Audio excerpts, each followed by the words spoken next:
Saša, kamera ti je tu, nemoj biti nepristojan, nemoj biti nepristojan, ljudi gledaju. Bok ljudi. Bok ljudi. Dakle, vi koji sad gledate ovo što mi snimamo, još niste vidjeli ono što smo već snimili, je li tako? Tako je. Naš razgovor s Jordanom Belfortom, Vukom s Wall Streeta. Da, razgovor s Jordanom Belfortom. Jesmo mi prvi iz Hrvatske koji smo razgovarali s njim? Da. Ne znamo, to nije provjerena informacija, ali reći ćemo da jesmo. Može? Tako je. Ok, super. Šta želimo reći? Želimo reći da je ovo uvod u emisiju, dakle u emisiju koju smo zapravo snimili ovdje na Weekend Media Festival. Evo kamera neka pokaže gore onaj Weekend Media Festival ako se slučajno ne vidi, ali vjerujem da se vidi jer smo tu, zato jesmo u ovom kadru, jel tako? Točno. I šta još treba reći? Pa ništa zapravo ne treba reći. Uživajte u emisiji. Uživajte u emisiji, mi mislimo da je fora, vi ćete prosuditi za sebe jer fora ili nije. I dajte nam svoje komentare, evo što da kažemo drugo. To je to, ajmo u emisiju. Ajmo u emisiju, neka počne.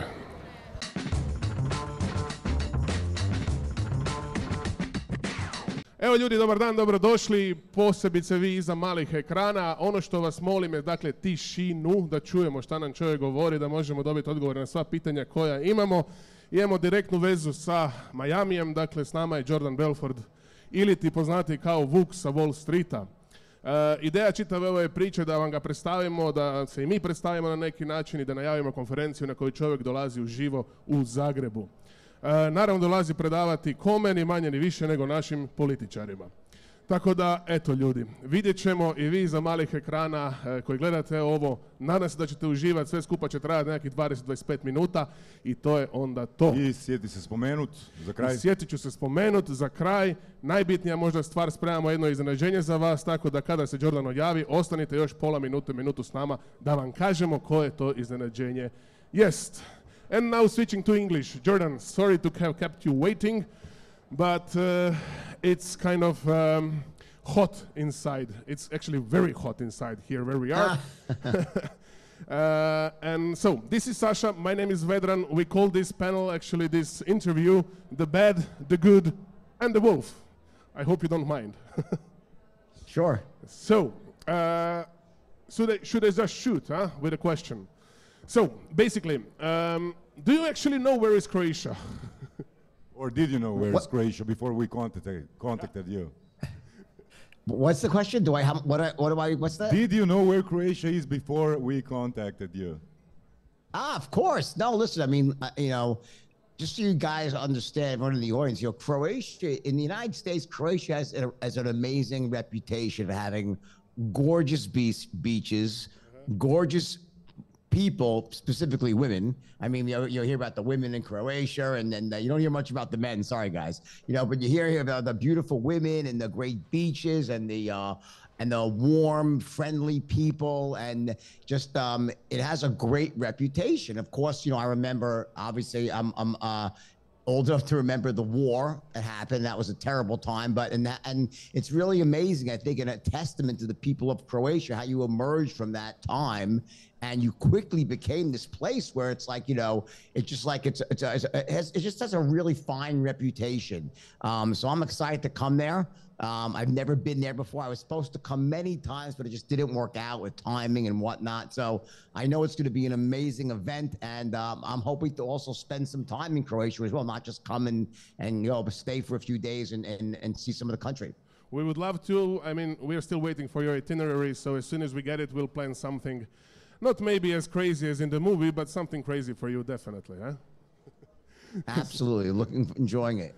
Looking forward to coming there. So we agreed, Saša and I, that I will ask one question and then he will ask another question, but I don't think he's ready for the question. Are you ready for the question? Yeah, I'm ready for the question.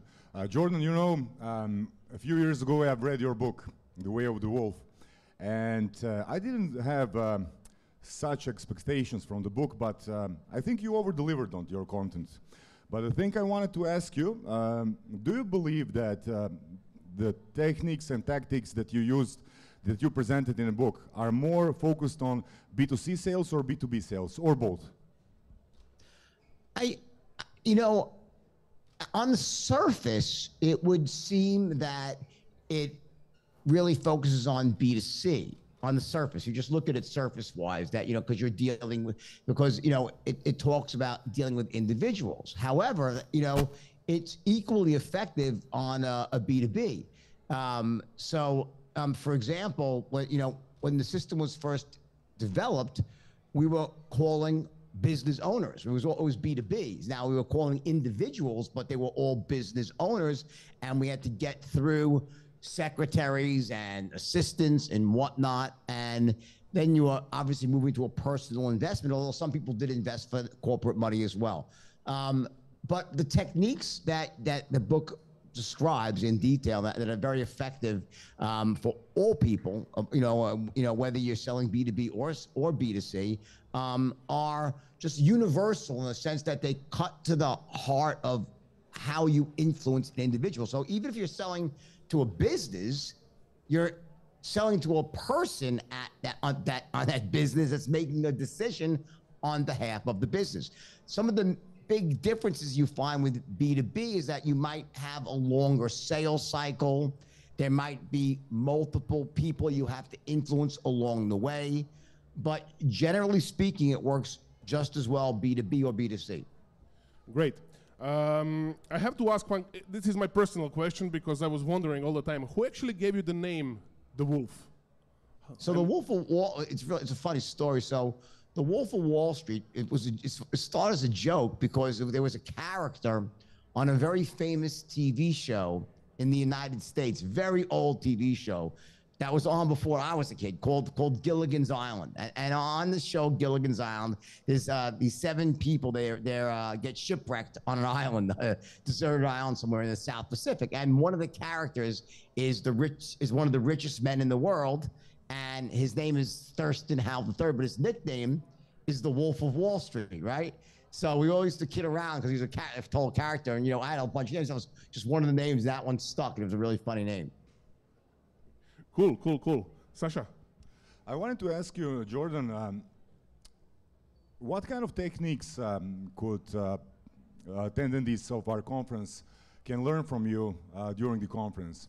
Will there be like some strategies or techniques for developing a strong state of mind and strong emotions, voice tonality techniques and stuff like that, like anchoring from the NLP?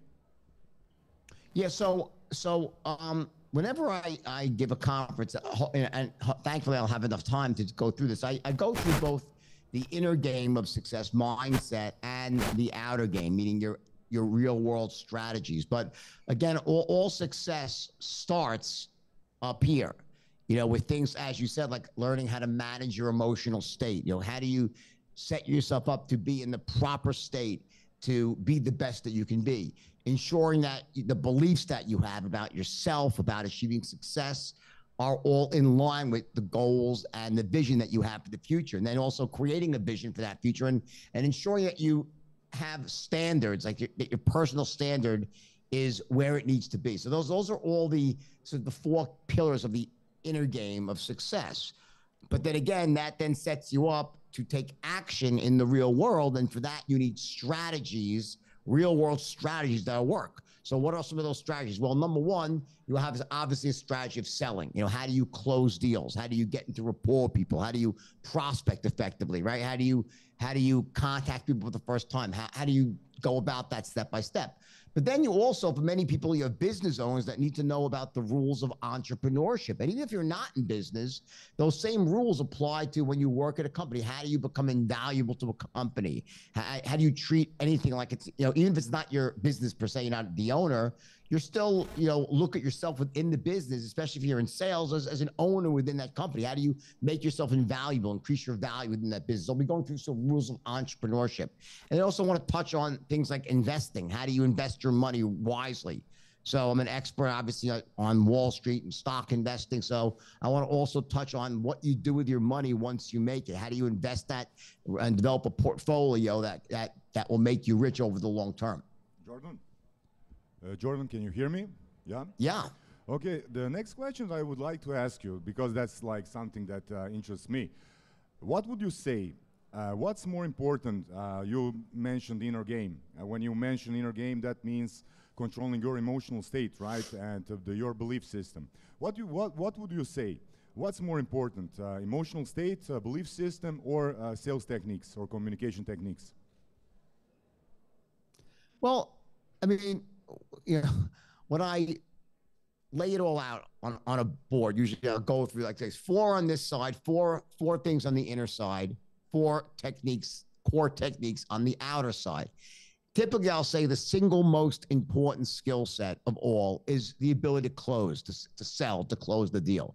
However, you know, if you are held back, though, by limiting beliefs or an inability to manage your state of mind, like those 2 things are integral to achieving in the world of sales and business, and in fact, in life. So it's very hard to say that only one matters, because they all matter. They all work together to allow a person to succeed at the highest level. So when someone is struggling, and this is really interesting, when you see someone who's struggling in life and they're not making a lot of money, or they're not just succeeding, they don't feel good about, they don't jump out of bed in the morning, they don't feel like they're empowered, and you look at their life in terms of these 8 things, you'll notice that some of them are missing, some of them are deficient.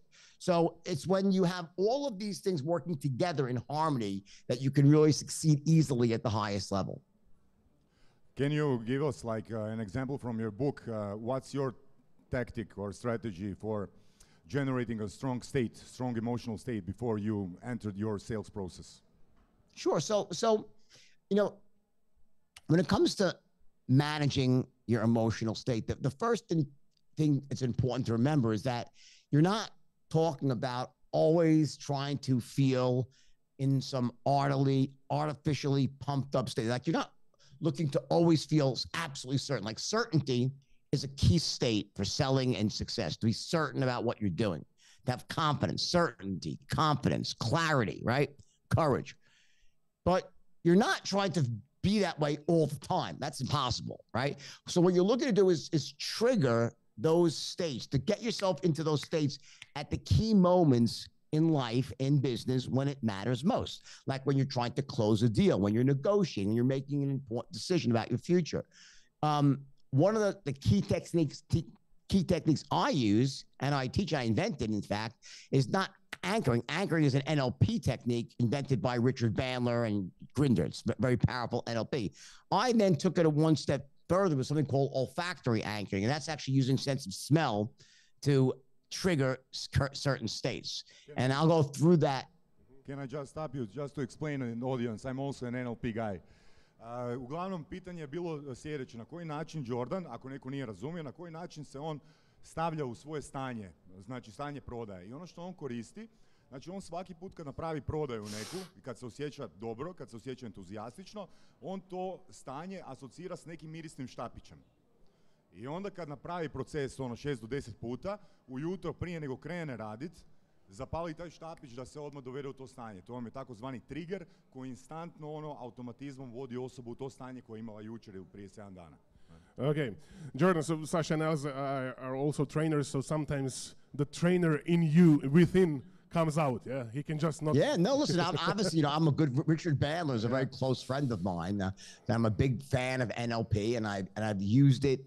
And it's funny that even in my own system, before I even knew NLP, many of the things overlapped and were similar because they're just truths about influence and psychology. So I developed certain things around the same thing a few years after Bandler, not even knowing that he had already developed certain things. Like, there's certain things that are very similar. Happy you are saying all that, and I'm sure that we will hear much more about that on the conference, because you will have quite a big 2 slots to explain everything. But going back to, let's say, something that's very well known about you, at least here in the region, the movie. I have to go back to that. I can imagine that you're kind of tired talking about it. Huh? What do you think? What would you say? I never get tired talking about it. I love the movie. I mean, it's your life. Huh? Do you have any regrets? I mean, knowing everything that happened and everything that we've seen in the movie, probably I heard in one of your interviews that you said that it's not nearly as it looks in the movie. It's even worse. So, yeah. Do I have regrets? So, listen, of course, if I could go back and I could change certain things, like, for example, that all the clients of the firm, they all made money. That would have been great, that no one lost money, right? But this is Wall Street, and just to be frank, Wall Street's a very, very tough, toxic place for the average investor. The average investor usually gets destroyed on Wall Street. In fact, I just wrote a book. This book is coming out. It'll be in Croatia too. It won't be out till probably next year in Croatia, but it's in English in October 31st here, so you could buy it if you want in English. But it'll be in Croatian in sometime next year. But investors lost money at my firm, and that I'm not happy about, right? And again, I paid a huge fine, paid everyone back, but that was a bad thing. But generally speaking, even though a lot of the things I did was self-destructive, as much as anything else, they were self-destructive, right? I wouldn't change anything because that was my life. And, all the things, the great things I did, the things I invented, the straight line system, things I invented, they all allowed me to become the person I am today. And today I have the ability to go around the world and empower tens, if not hundreds of millions of people. I have fans everywhere. I know there's so many people that have benefited from my learnings all over the world. Every time I go out in public, people come up to me and say, "You changed my life. Thank you. I read your book, or I took your course," whatever it might be. It just changed my life. So the mistakes I made and the great things I did and the wild fun times, and there's no doubt it was fucking fun, okay? So, and life should be fun, and I had a lot of fun, goddamn it, right? That's damn sure, right? So I wouldn't change any of that, right? Although it was self-destructive. But today I figure out, I think one of the things about people that succeed in life or that try to succeed is you're always trying to improve, become the better version of yourself. And I think I've done that consistently over the years. So I can look back now at the early years of my life with perspective about the good things I did, the mistakes I made, and learn from them and grow from them. So let me give you one task, or one small task. So in Croatia, actually the whole Balkan area here around Croatia, all these countries, the biggest superstars are politicians. Unfortunately, sorry for that. What would be? Let me read it directly as I wrote it before. If let's say our prime minister or let's say a minister of economy employed you as his consultant, what would you tell them what to do and how to, let's say, win next elections, which are actually coming very soon? So what would be the suggestion? What would you tell them? Well, I think that, again, without being familiar, well, the first thing I would do is I'd want to investigate and become familiar with actually, what people are thinking, what people are feeling, the actual people in Croatia, what are the things that are most important to them, what their pain points are. So before, it's like, it's like the classic example, sell me this pen, right? So, if you can't sell anyone a pen until you first start asking them questions. So the first step of selling anyone a pen is, asking what kind of pens we used in the past. Do you need a pen? Are you using it for business or personal? So you start asking questions. Then based on the answers to those questions, I would design a sales pitch, a script that met the people's needs, that overcame any objections and so forth. So the first thing I would do is I'd investigate exactly what are the most important issues to the people of Croatia and the Balkans, right? I can take it. I can take a guess that there are certain, there are usually some core themes that, that are very important. Like people want to have a better economy, make more money, have more job opportunities, right? Have lower taxes, right? Have the ability to invest wisely and grow their future, right? So, I mean, certainly, listen, I'm a big believer in less government, is better, and less regulation is better. Obviously, businesses need some regulation because they do run amok in the absence of any regulation. But generally speaking, I'm a believer in less regulation and lower taxes and, more nationalistic, protecting your borders of the country, okay, protecting the integrity of your history. And there are certain core, there's going to be, what you'll find is there'll be certain core emotional issues. These are emotional issues that are very important to all people, and I focus on those issues most, okay? And I would certainly be going for lower taxes and less regulation. Okay, great. I hope this will hit the 8 o'clock news tonight. So, Saša. And the last question, Jordan. We have people watching this interview on social media. Also, we have a big audience here. I won't tell you to sell, to try to sell us some kind of a pen. I'm trying to ask you to try to sell our conference. What's your pitch? What's your pitch for our conference listen. that you're coming to? Sure. So I'll tell you, here's my pitch. Ready? You know, I think that one of the mistakes that unsuccessful people make, or people that are struggling to succeed, they want to succeed, right? They want a better life. They want to make more money, but they don't understand that the most important investment, the best investment that you could ever make in life is investing in yourself, in growing yourself. So the way you succeed, really succeed and make a lot of money, is you have to learn certain core skills and strategies that are required to succeed in life. It's not an accident that I was able to come back from failure and make massive money again. It's not a secret that people all over the world who succeed, there's common things, there's things they're doing, right? There's strategies they employ, and they're the same strategies. I mean, there's these core strategies.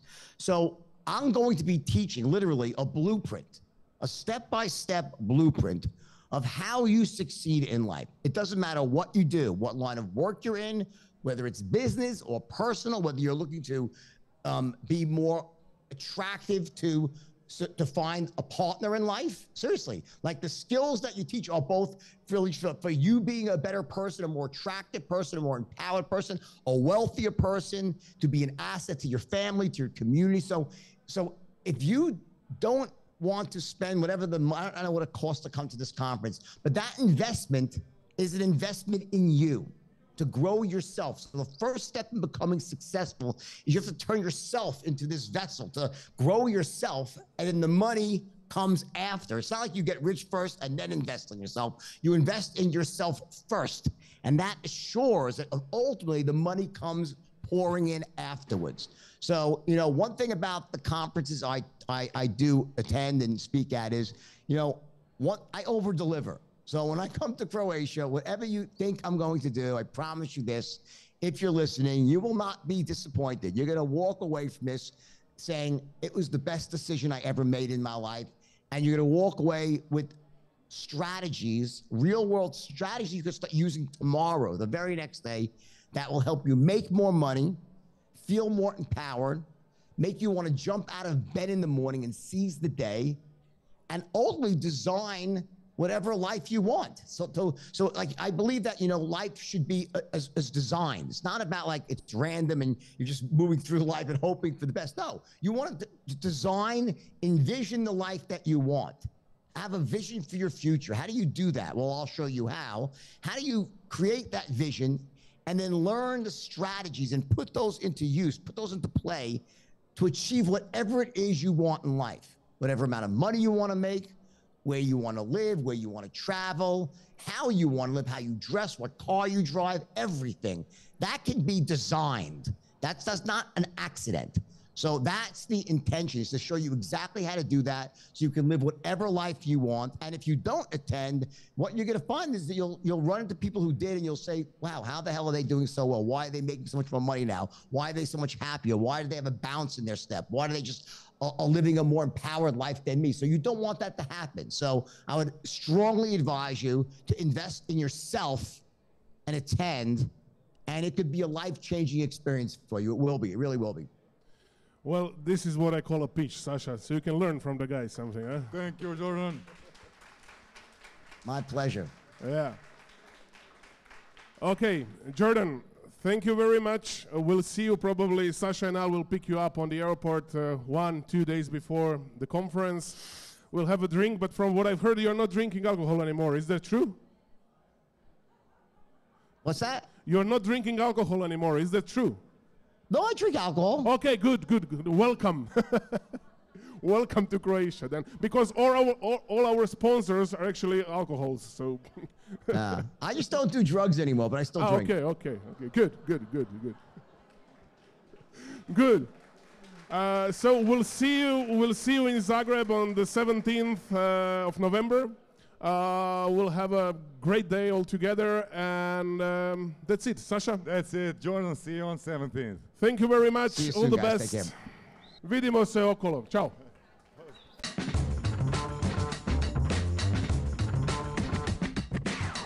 Meni je totalno neprirodno da si mi sa desne strane. Dobro. A vezano na emisiju, kako ti je bila i razgovor s Jordanom? Ne, još se privikavam na to da si mi s desne strane. Ne mogu, ali meni je razgovor bio super. Zapravo nisam imao očekivanja, samo sam bio u stresu. Evo, čak da ti su i budem iskren. komentari, meni su iznadili komentari ljudi. Iznadili su me komentari ljudi da su zapravo doživjeli u nekom novom svjetlu. Naravno da ima i negativnih komentara, ali iznenađujući broj pozitivnih komentara. Da, jako puno ljudi je pozitivno reagiralo. Možda to pobije sve one negativne komentare na Facebooku koje imamo, jel? Mislim da ne. Ne, a previše ih je, jel? Nema veze, gledajte, čovjek je napravio što je napravio, ima znanja, ima iskustva, našao je sebe u čitavoj toj priči, razvio se, prepoznao je svoju neku budućnost. Počeo sam gluposti pričati. Točno, da. Bolje da zatvorimo emisiju. Vidimo 17.11. na konferenciji i to je to. Šta drugo reći? Prestanim pričati gluposti. Bok.